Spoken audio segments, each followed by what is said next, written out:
आज से सिर्फ 100 साल पहले अगर दुनिया के किसी दूसरे कोने में वॉर छिड़ जाता था तो शायद आपके गांव के लोगों को महीनों तक पता भी नहीं चलता था। उनकी लाइफ फिर भी चलती रहती थी। किसान खेत में जाता था, बारिश होती थी, फसल उगती थी और लोग अपने आसपास की दुनिया में जीते थे। लेकिन आज दुनिया के किसी एक कंट्री में क्राइसिस आता है और उसका असर आपकी ग्रोसरी, पेट्रोल, ईएमआई और जॉब तक पहुंच जाता है। तो सवाल ये है, क्या हमने सच में प्रोग्रेस की है या सिर्फ डिपेंडेंस बढ़ाई है? हम डेवलपमेंट को स्काईस्क्रेपर से मेजर करते हैं, metro city, luxury apartment, corporate jobs, high speed internet, 24/7 electricity, लेकिन शायद हमने कभी भी ये नहीं पूछा इनमें से हमारा अपना क्या है।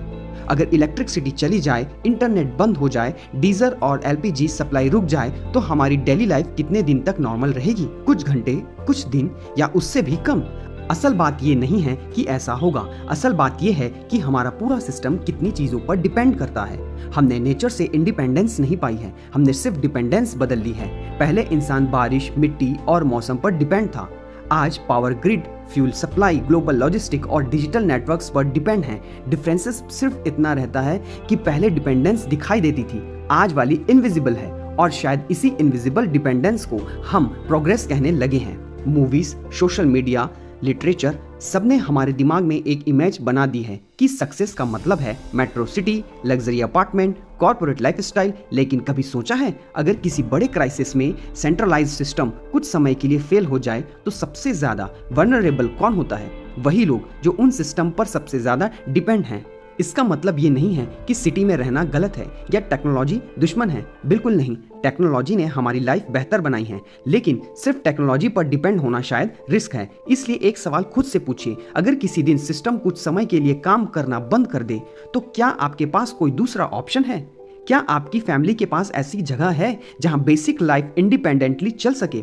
अगर नहीं तो शायद फ्यूचर प्लानिंग में सिर्फ म्यूचुअल फंड्स, स्टॉक्स और फ्लैट्स ही नहीं, एक छोटा फार्मलैंड भी शामिल करना होगा। इन्वेस्टमेंट के लिए नहीं, सिक्योरिटी के लिए, सर्वाइवल के लिए, पीस ऑफ माइंड के लिए, इमोशनल एंडिंग्स के लिए।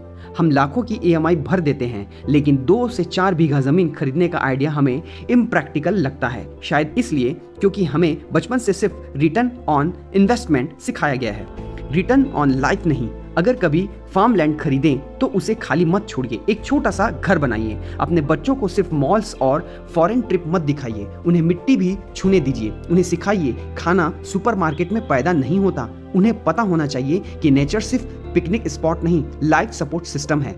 हो सकता है कभी उस फार्मलैंड की जरूरत कभी ना पड़े और यही सबसे अच्छी बात होगी, लेकिन अगर कभी पड़ जाए तो उस समय उसका वैल्यू किसी लग्जरी अपार्टमेंट से कम नहीं होगा, ज्यादा ही होगा। क्योंकि आने वाले समय में सबसे बड़ी लग्जरी शायद पेंट हाउस नहीं होगी, बल्कि ऐसी जगह होगी जहां सिस्टम फेल होने पर भी लाइफ चल सके।